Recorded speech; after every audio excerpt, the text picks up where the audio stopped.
چلتے ہیں شیما کرمانی کی طرف۔ یہ سندھ میں ایک خاتون ہے اور عورتوں کے حوالے سے یہ ایکٹیوسٹ ہیں، ان کو کل گرفتار کیا گیا اور ان کو چھوڑ بھی دیا گیا، ان کے ساتھیوں کو بھی گرفتار کیا گیا۔ ان کی طرف سے کہا گیا کہ میں تو پریس کلب کے اندر جانا چاہتی تھی لیکن مجھے گرفتار کیا گیا، اور ان کی عمر بھی شاید کوئی 80 سال یا اس کے قریب ہے، لگ بھگ ہے، اور ان کی طرف سے کہا گیا کہ یہ دیکھیے کہ کیسے مجھے گرفتار کرنے کے لیے آ گئے۔ اس کے بعد ایک تو ان کی وہ ویڈیو آ گئی جس وقت ان کو گرفتار کیا جا رہا تھا خواتین کی طرف سے، بلکہ انہوں نے کہا کہ مدھیہ پولیس بھی میرے گرفتاری کے لیے آ چکی ہے، اور اس کے ساتھ انہوں نے بعد میں ایک ویڈیو پیغام بھی ریکارڈ کرا جس میں کہا گیا کہ یہ ہمارے ساتھ سراسر زیادتی ہو رہی ہے، وہاں پہ جا کے ہم نے کون سی دہشت گردی کرنی تھی۔ بہرحال شیما کرمانی صاحبہ کے ساتھ جو کچھ ہوا افسوسناک ہے، اور سندھ حکومت کو اس کا جواب بھی دینا چاہیے کہ آخر کار ایک نہتی خاتون پر انہوں نے اس طرح کا ستم کیا تو کیوں کیا، اور ان کے ساتھ دوسرے لوگ بھی موجود تھے جن کو خواجہ سرا کہتے ہیں، انہوں نے بھی وہاں پہ جانا تھا۔ یہ ان کا شاید مشترکہ ایک وینچر تھا جس کو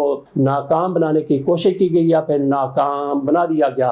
اب خبر سامنے آئی ہے کہ شیما کرمانی کو گرفتار کرنے والی خاتون SHO اور اس کے ساتھ ساتھ مرد اہلکاروں کو بھی معطل کر دیا گیا ہے۔ یہ صوبہ سندھ کے وزیر داخلہ کی طرف سے ایکشن لیا گیا ہے۔ بہرحال دیر آئے درست آئے، اگر ایسی یہ صورتحال نہ پیدا ہوتی تو زیادہ بہتر ہوتا۔ بہرحال وہ سارا معاملہ بگڑا، اس کو صحیح کرنے کی جس حد تک بھی ممکن ہے کوشش کی گئی ہے، اس پر سندھ حکومت کو تھوڑا اپریشیٹ کر دینا چاہیے۔ سندھ حکومت اپنے آپ کو بڑا بہادر سمجھتی ہے تو یہ ڈر گئی عورتوں سے اور ڈر گئی خواجہ سراؤں سے۔